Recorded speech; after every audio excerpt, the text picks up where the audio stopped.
Hi everyone, this is our channel, Meet the Real Story. Please like, share and subscribe. I don't really like Indian movies because the actors are always overreacting, and the movies are not logical at all. But this is just my personal opinion. However, I've discovered that there are stories stranger than Indian movies. Let me give you a real life example. I'll tell you a story about a young woman named Samantha. Samantha was a beautiful girl with blonde hair and green eyes. She lived with her grandmother after her parents died in a horrible car accident. The whole country read about it. She had many friends, and all the neighbors liked her. They considered her the most beautiful girl in town. Many had proposed to her, but she didn't care much for them.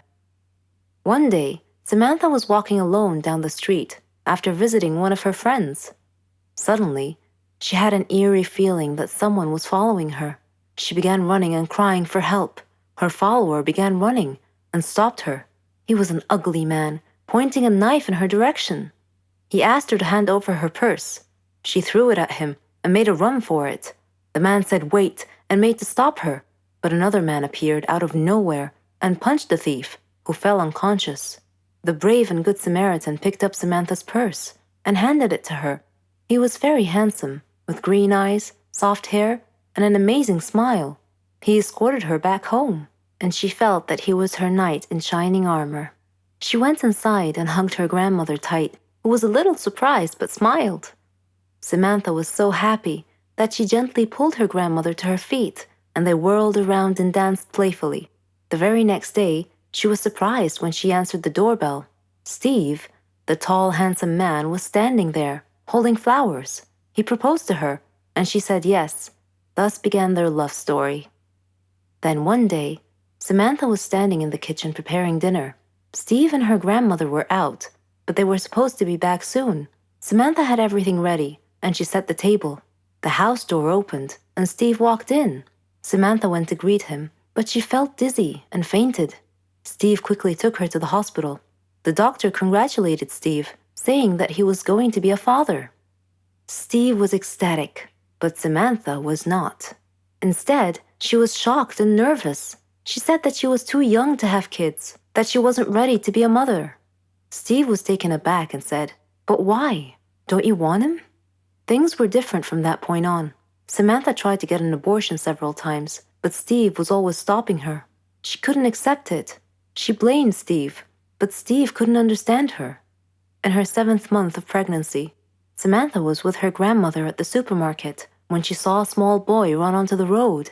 Fearing he might get run over by a car, Samantha quickly pulled the boy off the road to safety.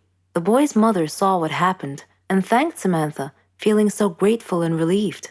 Samantha was crying at the moment and replied, "No need to thank me. I'm going to be a mother like you soon." For the first time, she was beginning to feel real affection for the baby. "Forgive me," she silently thought to herself. She tried to contact Steve many times to tell him that she had finally accepted. She was ready to become a mother, but he never responded. Finally, the day had come. Samantha went to the hospital to give birth. After the surgery, she was very tired. Nevertheless, when she woke up, she immediately asked for the baby. Her grandmother handed her the child. It was a daughter, and she was so beautiful. The nurse tried to take the baby out of her arms, but Samantha refused, wanting to hold her for as long as she could. The next day, Samantha heard a big commotion, and she had a feeling of dread that something bad had just happened. It was confirmed when she saw her grandmother's face. She asked what had happened, and her grandmother told her that a child was missing and had apparently been kidnapped. Samantha's pale face slowly pleaded, "Please don't tell me that it was my daughter." When her grandmother nodded, Samantha broke down and began crying and wailing in pain. The nurses tried to calm her down, and when she did, her grandmother came over to her and handed her a note. It had been found in her missing daughter's hospital crib. It was in Steve's handwriting. It simply said, "If you don't want her, I do." Then Samantha fainted. For many years, she tried finding her baby, but couldn't. Steve and her daughter had vanished into thin air. She felt as if time had stopped for her, but Steve didn't feel that way.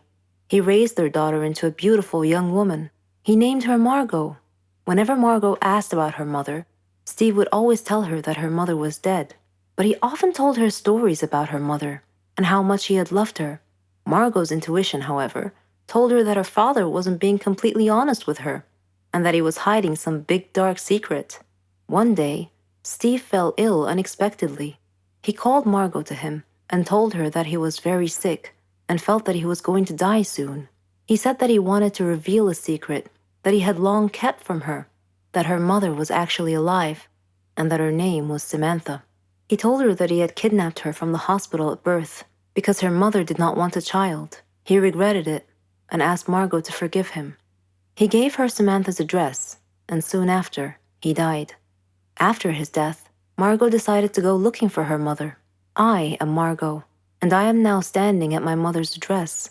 At her front door, I cannot predict my mother's reaction when she answers the door and I introduce myself as her daughter, but I'm going to hug her and tell her that I've missed her for so long.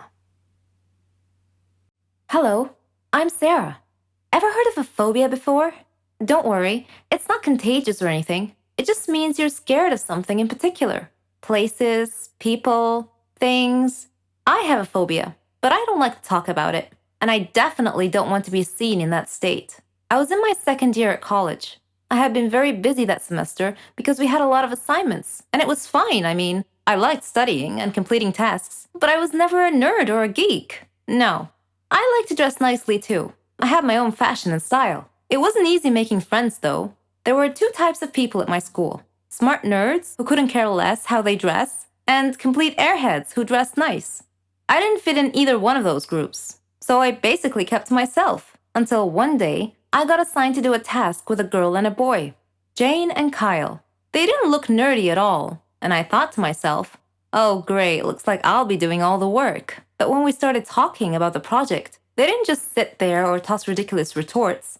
All three of us were having an actual conversation about the topic. I was so thrilled. It finally seemed like I belonged somewhere. We became friends and did everything together. We could tell each other anything. Well, not everything. I had one secret from my friends. I never told them I had a phobia. Anyway, a year later, Jane moved to Germany with her parents. She was going to finish college there. So it was just Kyle and I now. All through college, we were the best of friends. We even did our graduation project together. On graduation day, Kyle and I were supposed to go out for dinner. He wouldn't tell me where, said it was a surprise. And what a surprise it was. He had picked the highest tower in the whole city to eat dinner at the very top. I don't have a problem with high places in particular. In fact, I'm sure I'll love the view if I ever make it to the top. No, I had a problem with the elevator. A phobia, to be precise.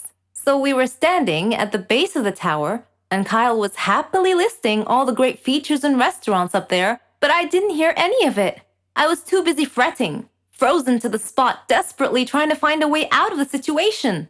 I couldn't say no to Kyle, who was all excited to go up the tower, so I clenched it in and tried my best to stay calm.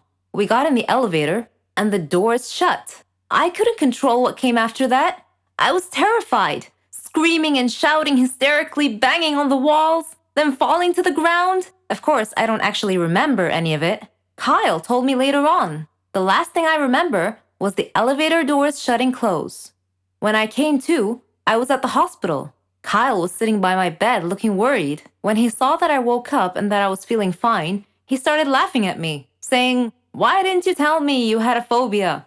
I felt ridiculous and started laughing too. And then, out of nowhere, he proposed. It was his plan all along, although he pictured it at the top of the tower. All that happened 3 years ago. We're married now, and we have a baby girl. I'm being treated for my phobia. It's not completely gone, but I'm way better now. Apparently, hiding my problems never solves them. I'll have to face them, sooner or later. Hello there, my name is Pearls. The first day of my professional life was the worst professional day ever. During my first year at college, I wanted to spare my parents some of the expenses. So I took a job, and it happened to be the closest thing I could get to my dream job. It was an office that was mainly concerned with planning fashion shows. I know I was only an intern at the moment, but I have never been so excited in my life. I was actually studying fashion designing, so lucky me. But since we all know that life isn't always pink and roses, I had a repulsive boss. Let's call her Jane. I was Employee of the Month 3 times in a row. My life couldn't get any better. Well, except for Jane, who always thought I made her the worst coffee ever, yet she still drinks it. The closest colleague I had at work was a guy named Mark. I also had a tiny little crush on him, but that is not our point here. Anyways, I was supposed to organize a huge event. And so Jane sent an extra long office wide email giving out details about the event and the brand and who was assigned to do what. I was ecstatic. I was running around the office like a busy bee that had to make sure everything was in place. After a long, tiring day, I was at my desk rereading the email she sent and enjoying a good cup of coffee. And guess what? Jane had about a gazillion typos, and to be honest, I wanted something to cool me off after doing so much. And being the smart employee that I am, I wanted to crack a good joke and maybe, just maybe, get Mark to laugh. I wrote a sarcastic, full of mockery email, and once I've hit send, I heard gasps echoing around the office, and I realized that I had clicked reply all. Jane called and wanted to see me at her office. My knees were all spaghetti like, and I wore my heart down my sleeve. And to my greatest surprise, Jane took it too well. She told me, and I'm quoting, "I think you have a great sense of humor." She even offered me to become her own personal assistant and the big event hostess. And not after a long time, Jane had ruined my promotion happiness. She showered me with paperwork that I had to stay up until 1 in the morning to get done. And when the big day was finally here and I was getting ready for the event, I got a bit too excited and I went to the office all dressed up. I saw Mark and tried to act as smooth as I could. Well, I tripped over and I ripped off my dress. Jane came out of her office at the same exact moment, and again she saved my life. She lent me one of her super expensive dresses that I'm sure it cost her a big fortune. And that, my friends, was one mistake that I have totally nailed.